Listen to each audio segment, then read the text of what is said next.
Bismillahirrahmanirrahim. Assalamualaikum warahmatullahi wabarakatuh. Alhamdulillah. Wassalatu wassalam ala Rasulillah Muhammad bin Abdullah. Ya Allah, terima kasih atas nikmat-nikmat yang Engkau berikan, dan tentu saja kita tidak bisa menghitung nikmat-nikmat. Anak-anak,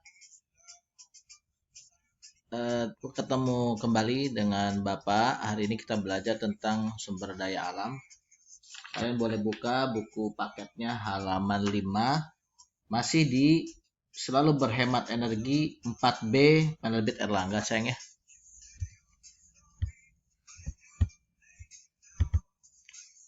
Apa itu sumber daya alam? Sumber daya alam adalah segala sesuatu yang berasal dari alam dan dimanfaatkan oleh manusia untuk melangsungkan hidup. Sumber daya alam itu ada dua, sayangnya. Ada sumber daya alam yang dapat diperbaharui sama sumber daya alam yang tidak dapat diperbaharui. Nanti ada pertanyaan di akhir. Apa yang dimaksud dengan sumber daya alam yang dapat diperbaharui dan apa itu sumber daya alam yang tidak dapat diperbaharui? Ya. Tapi sebelum dijawab, kita lihat saya gambar-gambar berikut ini. Yang pertama, sumber daya alam yang dapat diperbaharui. Ya, yang pertama, ini sayangnya. Ini nomor 1, tanah, sayang. Masya Allah ya. Tanah merupakan sumber daya yang dapat diperbarui, tidak akan pernah habis. Ya, termasuk turunannya sayangnya ada persawahan, ada hutan, ya, tanah atau lahan. Termasuk hutan-hutan tropis itu juga kan adanya hidupnya di atas tanah. Tanah itu sangat penting. Bahkan manusia diciptakan dari tanah. Yang kedua ini air, sayangnya. Ya, air sangat penting buat kehidupan manusia dan seluruh makhluk hidup. Bahkan ada yang mengatakan orang tanpa makanan bisa hidup lebih dari 2 bulan. Tapi kalau tanpa air 11 hari udah mati, sayangnya. Jadi air sangat penting bagi kehidupan. Baik air yang ada di daratan maupun air yang ada di dalam tanah. Ini harus kita jaga. Yang ketiga, udara, angin ya. Masya Allah, oksigen penting sekali buat ada ya. Ada dari Allah SWT buat kita gratis ya. Masya Allah.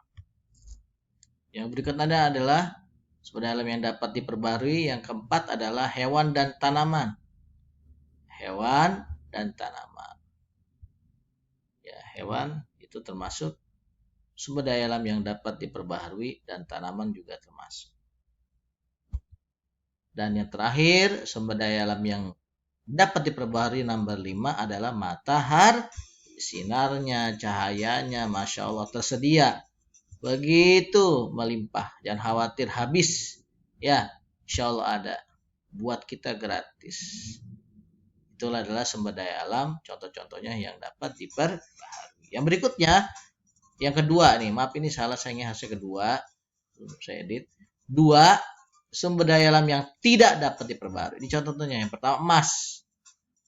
Emas termasuk perak, perunggu, sayang. Masya Allah nih emas. Bukan hanya untuk perhiasan ya. Ini dari Allah disediakan buat manusia, bahkan buat teknologi canggih seperti smartphone, untuk pesawat. Mesin-mesinnya itu kalau atau pesawat ulang-alik ya. Itu kalau dilapisi emas dia akan kuat, tidak mudah karatan. Termasuk smartphone ya, sayangnya yang mahal-mahal itu sebenarnya dilapisi emas. Kemudian yang kedua ini adalah nikel. Ini juga penting sekali ya buat kerangka mobil dan lain sebagainya. Semuanya ada di Indonesia, sayang. Nanti ada kaitannya dengan profesi nanti ya. Nah, untuk video selanjutnya. Yang ketiga, apa ini? Ya, betul, tembaga. Ya. Ini buat televisi, radio, bahan elektronik penting sekali, sayang ya. Kemudian yang keempat, apa ini? Ya, betul, ini tembaga. Ya, hanya sedikit, sayang, yang ada di bumi ini. Paling 70 tahun ke depan pada habis ini, sayang ya. Jadi tidak dapat diperbiarkan. Jadi ketersediaannya itu sulit didapat, sudah susah nyarinya juga cepat dan akan habis, sayang ya. Kemudian besi. Masya Allah, saya pernah baca tentang besi nih sayang ya. Lapisannya yang begitu padat ya. Sepertinya ini ada yang mengatakan ini bukan dari planet bumi, ini berasal dari planet luar. Ada yang mengatakan seperti itu. Kenapa? Karena memang Allah pernah bilang ya, dulu bumi dan langit bersatu. Lalu Allah pisahkan keduanya. Fapatakna huma.